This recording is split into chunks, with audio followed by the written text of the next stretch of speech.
અમદાવાદથી કે જ્યાં પ્રી સ્કૂલ સંચાલિકાઓનો અનોખો વિરોધ 1500 બહેનોએ મુખ્યપ્રધાન ભૂપેન્દ્ર પટેલને રાખડી સાથે પત્ર લખ્યા છે। પ્રી સ્કૂલના નિયમો હળવા કરવાની પત્ર દ્વારા માંગ કરાઈ છે। 5 અલગ અલગ માંગણીઓમાં પત્રમાં રજૂઆત છે, જેમાં બીયુ સર્ટી જે હોય તે મુજબ ચલાવવું અથવા સ્ટ્રક્ચર સ્ટેબિલિટી સર્ટી માન્ય રાખવું।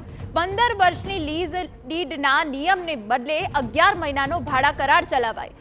વર્ગ દીઠ 5000 ને બદલે સ્કૂલ દીઠ 5000 માન્ય રખાય। આ તમામ બાબતોનો પત્ર લખીને ઉલ્લેખ કરાયો છે। સિનિયર કેજી પ્રાઇમરી સ્કૂલને બદલે પ્રી સ્કૂલ પાસે જ ચલાવવા દેવાય તેવો પણ ઉલ્લેખ છે। પ્રી સ્કૂલ પોલિસી એનઈપી ઈસીસીઈ મુજબ ગુજરાત પ્રી સ્કૂલ મંડળ સાથે ચર્ચા કરીને બનાવાય તેવી માંગ કરી છે। મુખ્યપ્રધાને રક્ષાબંધનની ભેટ રૂપે આ માંગણીઓ સ્વીકારવા વિનંતી કરી છે।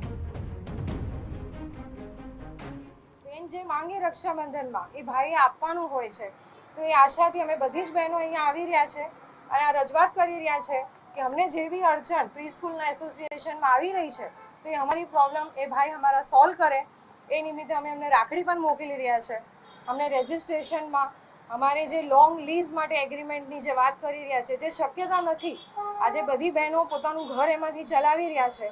2 થી લઈને 6 વર્ષના બાળકો એ કંઈ દૂર તો જવાના નથી। તમે બધા જાણો છો, સરકાર પણ જાણે છે કે 2 થી 6 વર્ષના બાળકોને દૂર મોકલવા પોસિબલ નથી। હજી તો એ પોતાનું ઘર છોડી અને બાલ મંદિર એટલે શું? પોતાના ઘર જેવું ઘર એટલે બાલ મંદિર। એ પોતાના રેસિડેન્શિયલ એરિયામાં જ ચાલતું હોય તો સરકારશ્રી જો નિયમમાં એવું આપે કે બીયુમાં કોમર્શિયલ હોવું જોઈએ કે એ રીતે હોવું જોઈએ, તો સર એ ક્યાંથી પોસિબલ હોય?